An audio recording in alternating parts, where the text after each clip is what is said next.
अस्सलाम वालेकुम। मैं हूं साजिद और आप देख रहे हैं आपका अपना यूट्यूब चैनल साजिद सोबी। जैसा कि आपको पता है जी कि मैं पीको, लेस, एम्ब्रॉयडरी, कढ़ाई, सिलाई और इनकी मशीनों के मतलब वीडियो अपलोड करता रहता हूं। तो जी आज हम बहुत ही प्यारा और खूबसूरत डिज़ाइन बनाने वाले हैं मर्दाना कमीज़ के ऊपर, जो कि बहुत ही प्यारा और खूबसूरत है। देखें जी माशाल्लाह, ये वाला डिज़ाइन आज हम बनाएंगे जी इंशाल्लाह।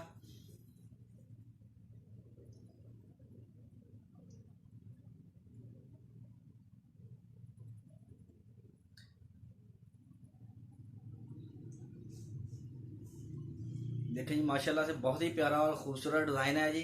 और आज मैं आपको बताऊंगा कि ये वाला डिज़ाइन आपने किस तरह से बनाना है, कौन कौन से थ्रेड लगाने हैं और किस तरह से आपने मशीन को चलाना है ताकि इस तरह का डिज़ाइन बने। अगर आप इस तरह का डिज़ाइन बनाना चाहते हैं तो वीडियो को पूरा देखें जी, इंशाल्लाह आपको सीखने को बहुत कुछ मिलेगा जी। तो चलते हैं मशीन के ऊपर और बनाते हैं ये वाला डिज़ाइन। करते हैं काम शुरू करने से पहले जिन मेरे दोस्तों ने किया हुआ है चैनल को सब्सक्राइब, उनका बहुत बहुत शुक्रिया। और जो मेरे चैनल के ऊपर नए हैं, चैनल को ज़रूर सब्सक्राइब कर लें और बेल आइकन को प्रेस कर लें ताकि इस तरह की आने वाली वीडियो का नोटिफिकेशन सबसे पहले आपको पहुंचे और आप उसको देख सकें। शुक्रिया।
तो देखें जी माशाल्लाह से कमीज़ में आपको करीब से दिखाता हूँ। इसके अंदर मैंने सेम कलर लगाया है, गोल्डन लगाया है और मेहरून कलर लगाया है, थोड़ा सा मेहरून का टच है। देखें जी माशाल्लाह बहुत ही प्यारी और ख़ूबसूरत कमीज़ बनी हुई है जी। बहुत ही डिसेंट डिज़ाइन है जी, बहुत ही प्यारा है जी। डिज़ाइन अच्छा लगा है, वीडियो अच्छी लगी है तो वीडियो को ज़रूर लाइक करें और मेरे चैनल को ज़रूर सब्सक्राइब करें।